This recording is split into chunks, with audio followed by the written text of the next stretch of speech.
We know that living with diabetes can make daily life a challenge, and we're here to help. I felt very low with the diagnosis and very lonely as well and embarrassed.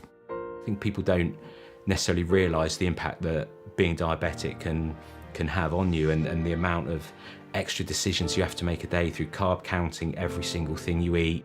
If you're struggling with the everyday challenges diabetes can bring, become a Diabetes UK member today. Receive this informative welcome pack and Balance magazine. Balance magazine has been very good in giving me tips to manage my diabetes on a day-to-day basis. One of the things I was recommended to do was exercise. What motivated me was my love of dance, and I got that back. Join a community that really understands. Call 0800 035 7605 or go online to become a member for just £3 a month.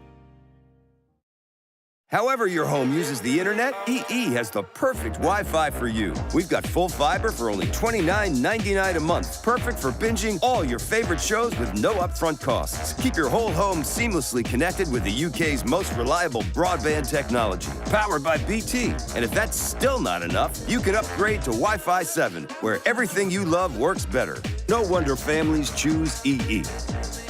Search EE Broadband Deals. At Direct Line, we know that for multi-property landlords, sometimes the tiniest of things can turn into way bigger problems. From niggly contract issues to keeping up with ever-changing legislation. That's why Direct Line's Landlord Insurance offers a 24/7 legal helpline as standard. Because a call with someone could help to make the hairiest of problems feel that little bit smoother. Search Direct Line Landlord Insurance. We're on it. Sadly, animal cruelty has reached an appalling high. It's the worst animal rescue emergency in our recent history, and we urgently need your help. The RSPCA is the only charity in England and Wales dedicated to animals of every kind. Without us, those facing serious abuse and neglect would simply not be saved. Like you, we can't bear to think of them suffering. That's why, despite the high numbers, we must reach them before it's too late. If you can help us carry on this vital work with a monthly gift, please call or text the number on screen now. Anything you can give would help so much. It'll help us answer more calls. It'll help us rescue more animals in danger and help provide them with the urgent medical treatment, food and loving care they need. I promise we will never give up trying to save every animal we can, but we need your help now more than ever. I can assure you, your gift will help save animals' lives every day. Please call 0800 234 6025, text SAVE to 78866, or visit our website to start your monthly donation today. Thank you. Deep in the lush forests of the highest mountain range lives a truly unique species whose two favourite things in the whole world are munching on bamboo and playing bingo online at pandabingo.com, because pandabingo.com is bursting with brilliant bingo games, including 75-ball bingo and 90-ball bingo. It's absolute pandemonium. So, how do you get involved, I hear you ask? The answer is pretty black and white. Visit pandabingo.com.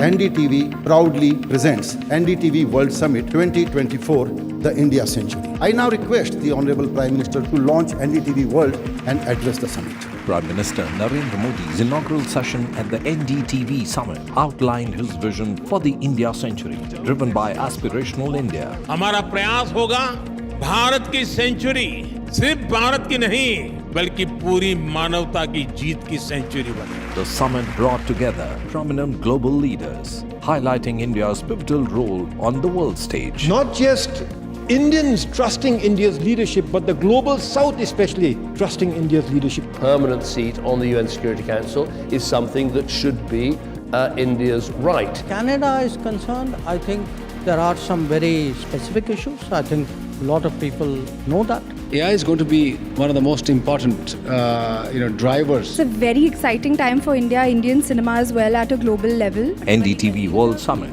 was more than just a This is NDTV, and you're watching NDTV 24/7.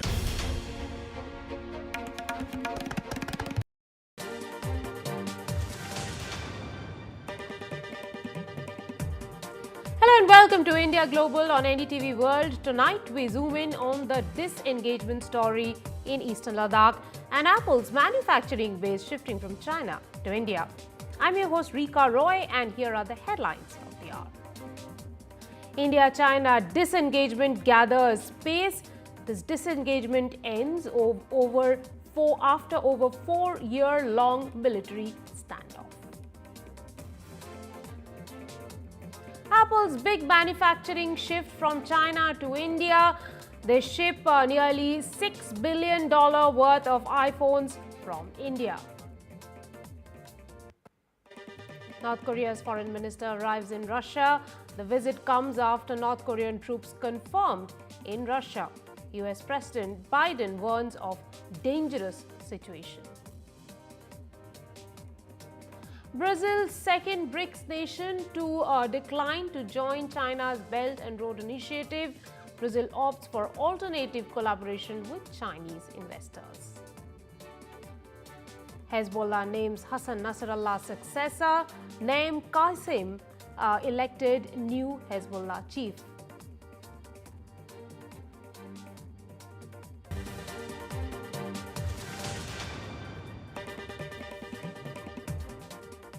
After over 4-year-long military standoff, the Indian and Chinese armies are finally expected to complete disengagement in eastern Ladakh's Depsang and Demchok areas before commencing in coordinated patrolling of areas. The disengagement process, which is now in its final phase, involves both sides dismantling temporary structures and fortifications built over the past 4.5 years in these contested areas after the border standoff in 2020. Satellite images show the Chinese army removing various structures along the LAC, that is line of actual control. Today, both sides are likely to cross-verify the disengagement process before patrolling can once again begin. While the breakthrough between India and China is momentous, Foreign Minister Jaishankar indicated that it would take time before trust can be rebuilt between the two countries. Thus, the big question today on India Global is, can India claim this as a breakthrough, an achievement, or remain cautiously optimistic? To discuss this, we have with us Major General Sanjay Mestan, who's a defense analyst, and Gunjan Singh, who's China expert, who's an associate professor at the O.P. Jindal University. Thank you very much for joining us on the show. Well, it is a moment that we are talking about the disengagement process. Sir, Major General, sir, can we ask you the first question? Should India see this move with cautious optimism? Will India and China remain cautious neighbors or move beyond this? Rika, good evening. I think I will start by saying India has to be very, very cautious. We have seen China's past pattern, and it has emerged very clearly. I commanded Nathula Brigade. 1967, they had attacked our troops in Nathula. Thereafter, Sundarochung happened, and of course, Galwan. And before that, Doklam, the brigade which I had commanded in Nathula. So what I'm trying to highlight is the Chinese track record shows that they simply cannot be trusted. Now, coming on to what is happening on ground, the disengagement process, as you have highlighted, is almost going to be complete at Depsang and Demchok.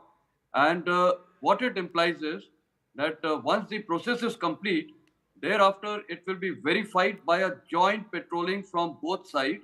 And once that has been done, I think both the sides will be able to patrol to their respective claim lines. Right. In our case, there are 5 patrol points, that is right from PP 10, 11 to 14 over there. and we will be able to patrol these areas. And similarly, the Chinese, up to their perceived lines, will be able to patrol. And the best part is they have to inform each other so that the date is known to each side, and this is to prevent the traditional face-offs. Face-offs implying when the two patrols would simultaneously on the same day meet each other, and that would result into a face-off. So this step, as on date, is a step in the correct direction. Right. It is definitely going to ease off the tensions between the troops who are deployed literally front to front, so that tension will be reduced. And thereafter, we'll talk about de-escalation and finally de-induction. I doubt whether that will ever happen. But the underlying thing is that whatever we do, we have to be verifying everything. We have to be very, very cautious. I don't see much of optimism in this till the time China is not keen to resolve the border issue permanently with India. It has got 14 borders with different countries. It has resolved with 12, less India and Bhutan. So why it is not resolving? India is very keen to resolve the borders. They are definitely not keen to resolve. And this is what the whole problem is. Strategically, if China accepts our Arunachal Pradesh, the eastern Ladakh, Aksai Chin, and of course the Shaksgam Valley, which was ceded by Pakistan, that 5180 square kilometer of area, if they recognize all this and give it back to us, and of course stop the cartographic aggression in case of Arunachal Pradesh, then I will be the first person to say, yes, we can trust China. But till the time they cannot resolve the border issue, we have to be extremely cautious and we cannot trust them. Rika. Well, Major General says that we have to be cautious and not necessarily optimistic. Gunjan Singh, you are a China expert. Well, the border conflicts over the past 5 years have created a deep trust deficit. Tell us, how will India and China rebuild this trust? I also agree that we need to be a little cautious going ahead. The fact that the de-escalation has started is a positive move. It shows that India-China are at least ready to talk and take the thing forward. If they were not talking, obviously there wouldn't be any solution going ahead. All the points made before are obviously valid. The mistrust is almost on a height. We've had the foreign minister also saying that disengagement is good, but de-escalation will only happen if we can build the trust. Last 4.5 years, the casualty is not only the fact that we were not talking or there were skirmishes and the border was obviously on a very high tension situation, but also that it has actually dented whatever the trust that was built over time with the confidence building mechanisms are completely broken. India, China, at least the leadership, have not been talking on major issues like resolving the border for the last 4.5 years, and trust will take time. I think building the trust, India will have to be cautious. We'll have to see what the Chinese do concretely on the ground and not just take their words. We should learn from the past. Obviously, they've dismantled the structures and everything, but in the next few weeks, how they react, how their media reacts, what the leadership is saying, what gestures they actually extend towards India will have to be basically studied and seen, that whether we can take them in the right way or is just China saying something and we should be cautious about the fact that they will go ahead and do something that works for them again. Gunjan, let me ask you another question. Global Times has claimed that New Delhi's ties with United States and its allies are unreliable at the moment, which probably has forced it to ease tensions with China. How do you look at such coverage? Obviously, Chinese it's a very nationalistic issue as well, right? Like if India did held on to the fact that they're not going to have a leadership talk till border becomes resolved, or at least the de-escalation or the talks begin. So India had made borders central to any kind of conversation with China in the last 4.5 years. We know that China was very keen to start the direct flights. China was very keen to look at investments. Chinese economy is obviously in a slowdown. they need to look, global economy is in a slowdown, but obviously India-China had to cooperate, India-China had to talk, and China had to figure out a way to start the conversation. Obviously, we can figure out who gave in, who didn't, but obviously India did stand firm, and border de-escalation had to be started for the leaders to meet. They met on the sidelines of the BRICS, and that's definitely a positive thing. Now, domestically, the Global Times will have to indicate it a certain fashion. The American elections are right around the corner. We just had the Quad Summit. Prime Minister was there. And obviously, China is worried about the Quad and the Indo-Pacific and the other groupings that India is a very keen and a very prominent member of. So it's a domestic push as well to say that India cannot be trusted, and India is doing it because the Americans want it. That's also undermining the Indian strategic autonomy, or the fact that India is an independent state which takes its foreign policy decisions on its own. And border is crucial, and it should be crucial and should be central to how India-China interact going ahead. Major General, sir, what will this joint coordinated patrolling by Indian and Chinese armies look like? See, as far as the joint coordinated patrols are concerned, this is only going to be a temporary measure for basically verifying the area from where the both sides are doing the disengagement. That is what actually the fact of the matter is. So all these temporary structures and fortifications, they will be verified by two methodologies. One is through joint patrols, and second is by the UAVs. And joint patrols would go on ground in the entire area and verify every structure has been removed physically. And once both sides are satisfied, I'm quite sure they will sign a certificate, and then after it will be clarified that the area is clear, and therefore there is no necessity of doing a joint patrolling. Joint patrolling is only for verification. Once that is complete, thereafter both the sides will have the leeway to go and patrol their respective areas. I just mentioned to you, we can go right up to PP10 to PP14 in this area. We have 5 PPs in this Depsang area itself. And therefore, we'll be able to go unhindered. Chinese patrols will not stop us. We will go right up to the PPs and come back. Similarly, Chinese patrols will also come to their perceived claim line. They will also come. But the advantage in this exercise is that unlike in the previous years, what used to happen is that both sides, when they are going in the same area, there used to be a face-off. And sometimes in the face-off, because of the troops on ground, either side can do some mistake. Something can happen. The troops are there of both sides, and it results into some kind of escalation, some sort of a small fist fight, or whatever can happen. So that will be prevented. This is one of the best positive steps. And coming on to the other areas, like Gogra, Hot Spring, etc., Galwan, now those were actually termed as buffer zones earlier in 2022. That was what was decided. Now, even in these buffer zones, there is going to be a talk. Either we continue it as buffer zone, or we again go to our respective patrolling points. So that decision will also that will also happen. So this exercise itself of the patrolling to the respective area will take some time, and thereafter it will be de-escalation, and de-escalation itself is not going to be an easy process. Why? Because both sides have got large number of troops and mechanized forces deployed, and therefore what would be that line beyond which it will be termed as de-escalation? So this will again involve a lot of talks on ground. So it is going to take time. But anyway, I would say as a soldier that this is a step in the right direction. It will take a lot of time. But again, we need to be very cautious, and we need to verify everything with the Chinese side.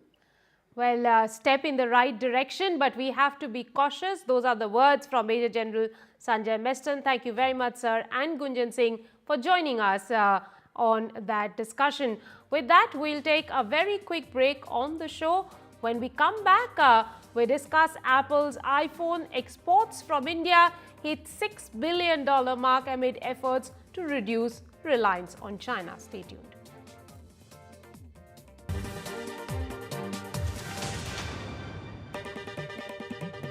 Dealing with my lot means making smart choices.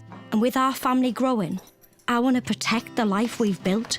That's why I'm calling Smart Insurance. Hi, I'd like a quick quote, please. OK, you can choose a benefit amount up to £750,000 depending on your age. Brilliant. If you're a UK resident aged 18 to 64, you can apply with just a few health and lifestyle questions. For £250,000 of cover, the price starts at just £14.77 a month. That's less than I thought, and could help my husband pay off the mortgage. With our Smart Family Guarantee and 99% of claims having been paid, you'll have peace of mind. I'll go ahead. You'll also receive a 100% advance in the event of terminal illness and 10% cashback on your first year's premiums. That's the Smart Cashback. Plus, you get your choice of a £125 gift card. Protect the life you've built the smart way. To get a free quote today, call our specialist UK team on 0800 977 5753 or visit smartinsurance.co.uk. Could you help a seriously ill child to smile with a gift in your will? I had a very sore leg. The doctor said I had leukemia. Gifts in Wills have helped Great Ormond Street Hospital Children's Charity fund vital research that's led to kinder treatments and cures. Will you leave a gift in your will so we can help the children at Great Ormond Street Hospital who will still urgently need us tomorrow? Our researchers work tirelessly to find life-changing treatments and cures, but so many children are waiting for that next breakthrough. When can I go home? A gift in your will could help fund future research. I want to be able to play with my friends again. Find out more by requesting your free will guide today. Call 0800 472 5779 or search Gosh Will online. A gift in your will could help give seriously ill children a chance of a brighter future. It's been a difficult year for our family. We're finally going through my Tom's things. I want to make him proud. And that starts by making sure our son is protected. Welcome to British Seniors, the UK's #1 rated provider of over 50s life insurance. Hi, I'd like a quick quote. No problem. We're proud to offer our seniors lifetime guarantee. With 100% of claims having been paid, we guarantee your premiums will never go up and that you'll speak to one of our specialists in the UK. That's great. UK residents aged 50 to 80 are guaranteed to be accepted. Depending on your age, your loved ones can get a cash payout up to £10,000. Plus, when you sign up, you'll receive a £135 gift card and free 24/7 GP advice and health services. That money could help with debts or my funeral costs. I'll do it. Be proud to protect your loved ones with British Seniors. To get a free quote today, call our UK team on 0800 158 552 or visit britishseniors.co.uk.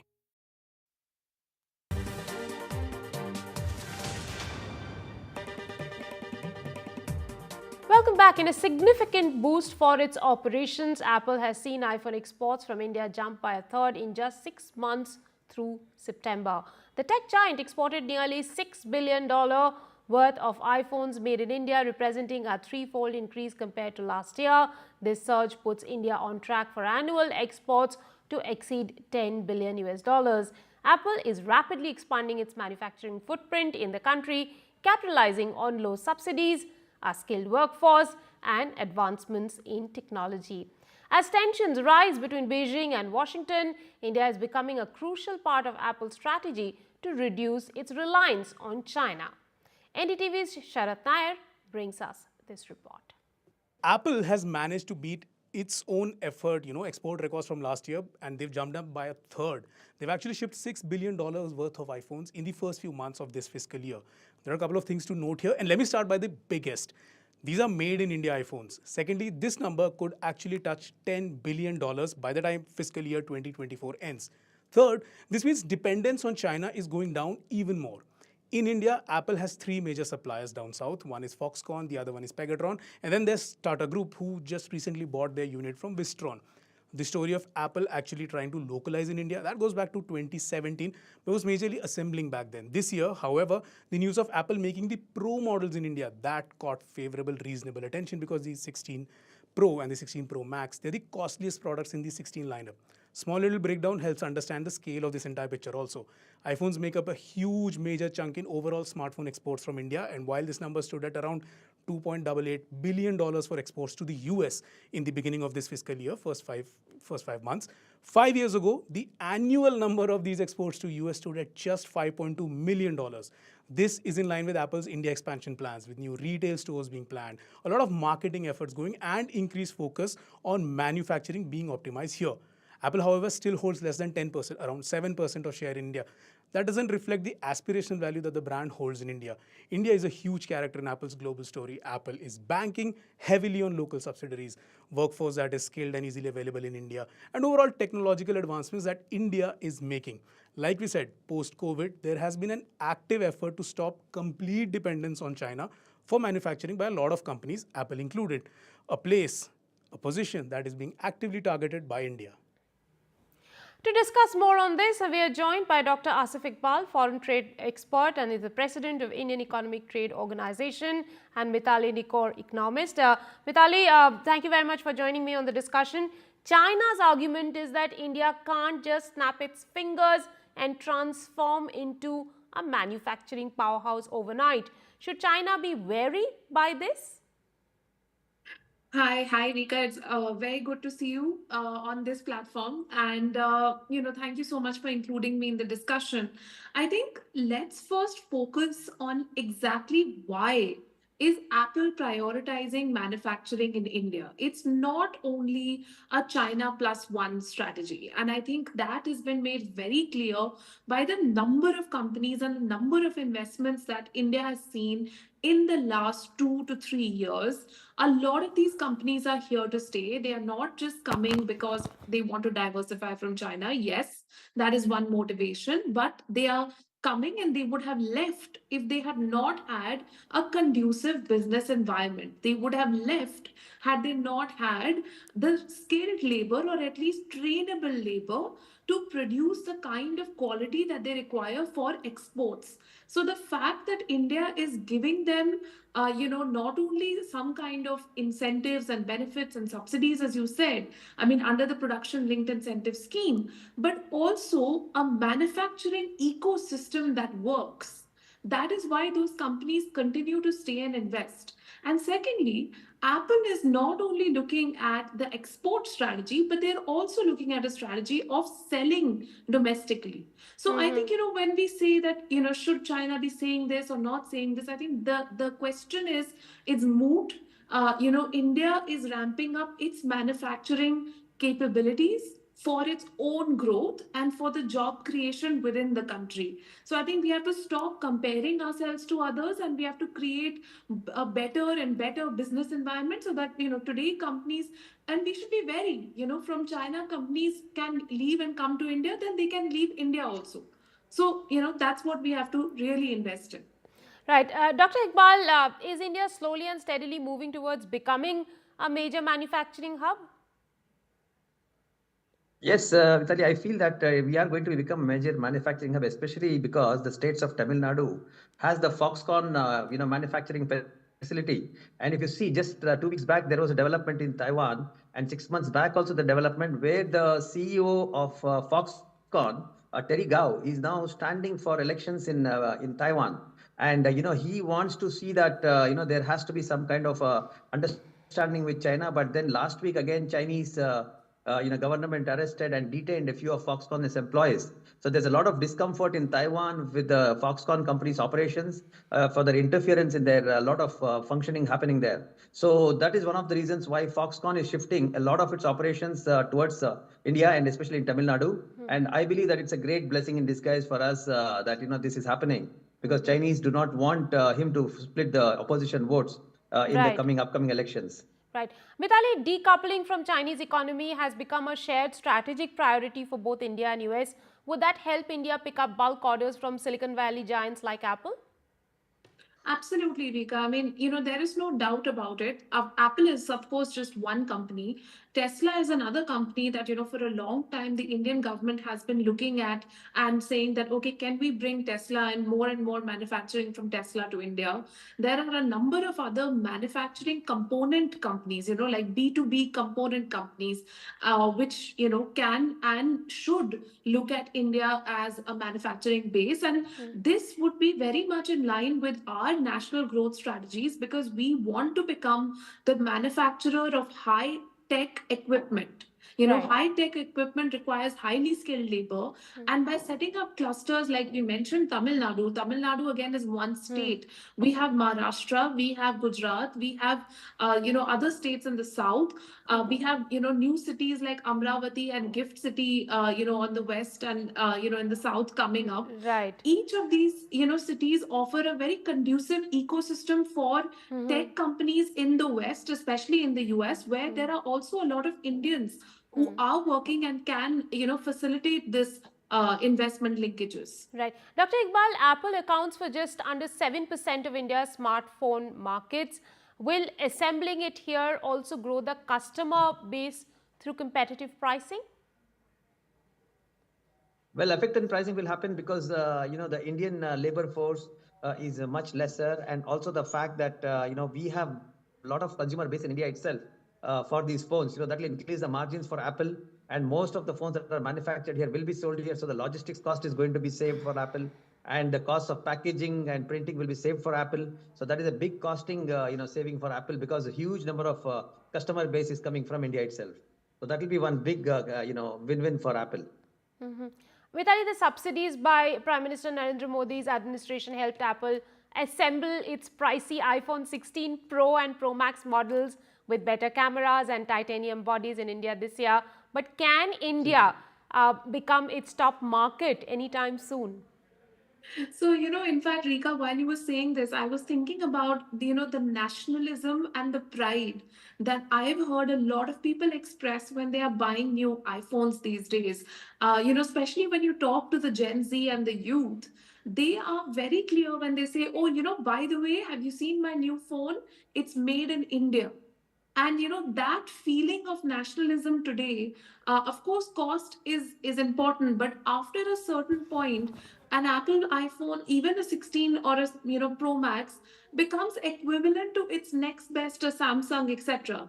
There it can edge out just because of the national pride element, that people are proud that, this iPhone is made in India, and it's talked about very often in the final purchase decision. Right. So I do think that Apple has a bright future ahead. It's still an aspirational brand in India.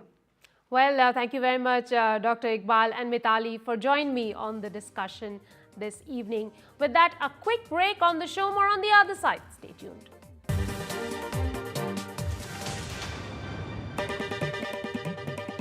This is an important message for people living with diabetes from people living with diabetes.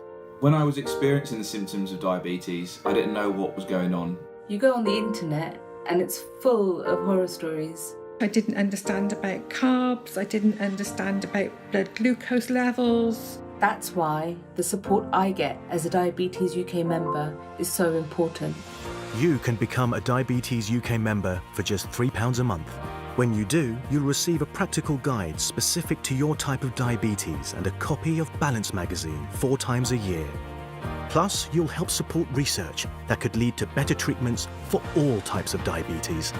As members, we're all working it out together. Call 0800 144 5410 or go online to become a Diabetes UK member for just £3 a month. Join us now because membership can help you learn to live better with diabetes. Shop big deals right now at AO. Get savings on electricals big and small from brands like Samsung, Smeg and Hisense. We'll get them installed and ready to use when they're delivered, saving you the hassle. No wonder we're the UK's most trusted major electrical retailer. Shop deals now at AO.com. This is the MSF hospital you can help build. This is the equipment you can help buy in the hospital you can help build. This is the doctor you can help train, using the equipment you can help buy in the hospital you can help build. This is the medicine you can help supply, given by the doctor you can help train, using the equipment you can help buy in the hospital you can help build. These are the patients you help survive, treated with the medicine you help supply, given by the doctor you help train, using the equipment you help buy in the hospital you can help build. These are the lives you help rebuild, the patients you help survive, treated with the medicine you help supply, given by the doctor you help train, using the equipment you help buy, in the hospital you can help build. This is help that lasts. With regular donations, you help us provide long-term medical care. Please donate £10 a month by searching MSF Now. That's MSF Now. Quidco gives you cashback every time you shop on over 5,000 brands. It always pays to Quidco. Sign up and start saving today. Search quidco.com. At Hidden Hearing, we know hearing is essential for allowing you to keep being you. That's why, for a limited time, get up to £2,000 for your old or broken hearing aids when you trade them in for our top-of-the-range ones. Hidden Hearing are one of the UK's largest hearing care specialists with nationwide coverage. Visit hiddenhearing.co.uk to book your free hearing test and get up to £2,000 towards your new hearing aids now. Hidden Hearing. Your hearing is our expertise.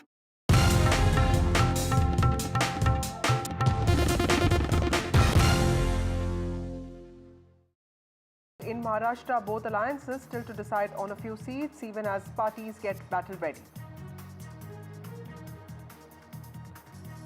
Scrutiny on Gujarat journalist agencies claim corporate espionage. In fact, extortion ring agencies also claim bureaucrats are under scanner. More trouble for arrested Gujarat-based journalist. Noida to Chennai, big drug seizures have happened. 27 crore meth seized in Chennai. A lab has been busted in Noida. Meth lab busted in Noida, even as joint forces of NCB and Delhi police recover 95 kg of meth. 4 accused have been arrested. In fact, role of a Tihar jail warden is under scanner. Prime Minister Narendra Modi's blistering attack on West Bengal and Delhi government. In fact, the Prime Minister has said that West Bengal and Delhi government have opposed Ayushman Bharat schemes in their respective states for their own political reasons. TMC has now hit back, saying that the Prime Minister's statement is politically motivated, while the Aam Aadmi Party has said that it sees no point in implementing the Ayushman Bharat scheme. Meanwhile, it's Dhanteras today. Markets are decked up, even as people throng to buy on Dhanteras Day. Demand for gold, silver high despite jump in the price. Gold prices spike over 30% since last Dhanteras.